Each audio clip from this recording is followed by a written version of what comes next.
Bonjour à tous, c'est très bon dimanche. Alors avant d'aborder le thème du jour, je vous fais profiter un petit peu de la nature, alors de l'avion qui passe aussi, hein, désolé, je pense que ça va. Bon, et je vous fais profiter de mon petit café de presque midi. Le thème que je voulais aborder aujourd'hui, c'est le thème de la pression sociale, en fait. Et c'est la pression sociale qu'on ressent tous à certains moments de notre vie. Enfin tous, je sais pas, hein, il y a peut-être des gens qui sont assez forts pour ne jamais la ressentir, mais bon, beaucoup d'entre nous, alors surtout les femmes arrivées à un certain âge.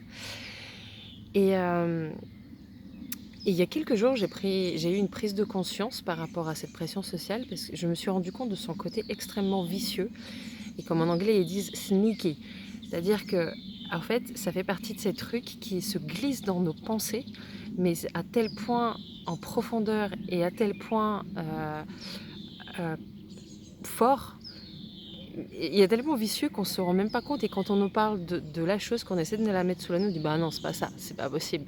Pression sociale? Non, pas du tout. Et en fait si. Vous savez, alors moi c'est un environnement que je connais pas trop, mais par exemple les grandes fêtes de famille où il y a vos cousins et cousines qui ont 10 ans de moins que vous, qui sont déjà mariés, enceintes, avec des gosses et tout, bon. Euh, Ça c'est une chose, les fêtes de famille ou des réunions d'amis où vous êtes le seul à pas être en couple, le seul à pas être marié, etc. Bon, ça c'est une situation qui reste quand même assez évidente. Enfin, on va dire que dans ces situations-là, dire que c'est de la pression sociale, ouais, bon, ça passe. Même si dans notre quotidien, on ne dirait pas qu'on la ressent comme une grosse pression. Mais il y a d'autres types de circonstances où elle est vraiment vicieuse en fait. Euh, et par exemple, je sais qu'il y a des gens qui vont se reconnaître là-dedans. Par exemple, à un moment où vous êtes avec quelqu'un, enfin, dans l'absolu, hein, vous sortez avec quelqu'un, vous avez quelqu'un dans votre vie, et puis un jour, cette personne oublie de vous appeler, ou elle a annulé un rendez-vous, ou vous avez vraiment envie de faire une soirée, de passer une soirée avec la personne, et puis elle ou il n'est pas dispo. Et dans ces moments-là, on se sent comment? Alors, si on est archi bien dans notre peau, on se dit bon, bah, c'est pas grave, hein, je vais passer mon temps différemment. Mais si on n'est pas si bien que ça dans notre peau, on se sent vite nul. Et en fait, quand on creuse, avant de creuser, on ne voit pas trop enfin moi en tout cas, je ne voyais pas trop la corrélation entre la pression sociale et ces moments-là, parce que dans ces moments-là, personne ne me voit, je ne suis pas obligée d'être en représentation. Euh, mais en fait, j'ai compris que ce sentiment qui arrive quand la personne ne se montre pas, en fait, quand on se retrouve avec soi-même, en fait, alors qu'on aurait voulu être à deux, c'est ça. Et ben dans ces moments-là, on se sent comme un raté. On commence à se dire que en fait, on n'est pas assez bien.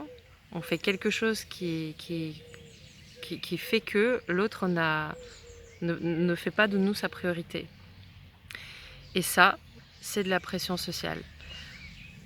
Parce que s'il n'y avait pas l'obligation implicite qu'on nous transmet d'être en couple à un certain âge, eh ben on se sentirait pas nul, on se sentirait pas un raté. On se dirait bon bah ok, c'est comme ça, c'est pas grave en fait. Euh, Si on n'avait pas l'intime conviction qu'avoir 34 ans et ne pas être marié et avoir des gosses, ne pas avoir de gosses plutôt, bah c'est pas normal à cet âge-là, bah peut-être qu'on se sentirait pas comme un raté quoi. Et cette conviction, elle provient pas de nulle part, elle provient de certains codes, de certaines conventions, de ce qu'on nous dit dans la famille, de ce qu'on voit autour de nous, de ce que nous transmettent les pubs, les romans, les films, tout ça en fait. Et ça, c'est la pression sociale. Et en fait, ça m'a paru hyper important de parler de ça, parce qu'en fait, moi, je suis la première à dire non, moi, la pression sociale, bah, jamais. Et en fait, c'est faux. Et, et c'est faux. Il faut s'en rendre compte. En fait, il faut juste regarder la chose en face.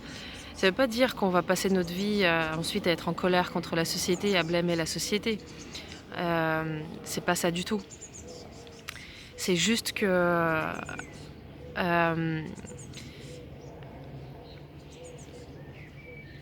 si individuellement on ne commence pas à prendre conscience de ça, ben, nous-mêmes on continuera à le perpétuer.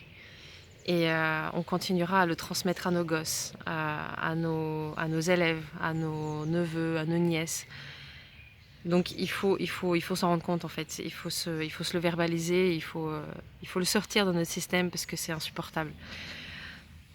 Parce qu'il n'y a rien de mal à annuler une soirée. La personne qui le fait n'est pas en tort, elle n'est pas mauvaise.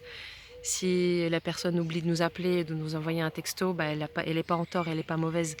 Et être en colère contre cette personne n'est pas la solution. Lui jeter notre venin à la tête n'est pas une solution. Et nous sentir nuls dans notre coin et désespérés, en pleurer, bah, c'est pas bon non plus, parce que c'est pas de notre faute non plus. On n'est pas mauvais, on n'est pas un raté. Sauf que toutes ces... Attendez, j'ai un petit chat qui vient vous dire bonjour. Alors, ce chat s'appelle Virus, mais c'est une autre histoire. Ces conventions, ces codes, ces croyances nous font voir les choses d'une manière qui n'a rien à voir avec la réalité. Et ça, c'est ça le plus dramatique. Et ça, c'est une plaie, quoi. C'est une plaie qui nous fait, qui nous rend malheureux, qui érige des murs autour de nous, qui fait que après 1 ou 2 épisodes comme ça, ben, on va être en colère, on va être froid avec la personne, alors que la personne, peut-être qu'elle avait juste un vrai impératif et elle nous aime. Et c'est important de s'en rendre compte, c'est important de faire petit à petit ce chemin-là qui nous fait voir les choses comme elles sont plutôt que comme on nous a dit qu'elles sont et comme on se dit depuis des années qu'elles sont. Et parce que ça nous rend malheureux. Et moi j'en ai marre d'avoir des moments de malheur comme ça. Et je dis pas ça pour m'apitoyer, pas du tout, parce qu'on en a tous, c'est juste une réalité. Et celui qui dit qu'il est heureux 100% du temps, c'est faux. Et ça aussi, ça fait partie d'une ouverture et d'un lâcher-prise. C'est d'admettre qu'en fait, ouais, bah, je suis pas une machine. Je suis pas une machine. Et ouais, le fait qu'il l'annule, peut-être, bah ouais, ça peut me rendre malheureuse. Mais est-ce que pour autant, ça veut dire que la personne est en tort, mauvaise, ou que moi je suis une ratée? Non. Et ce dialogue intérieur qui est hyper nocif, bah, on peut en être libéré.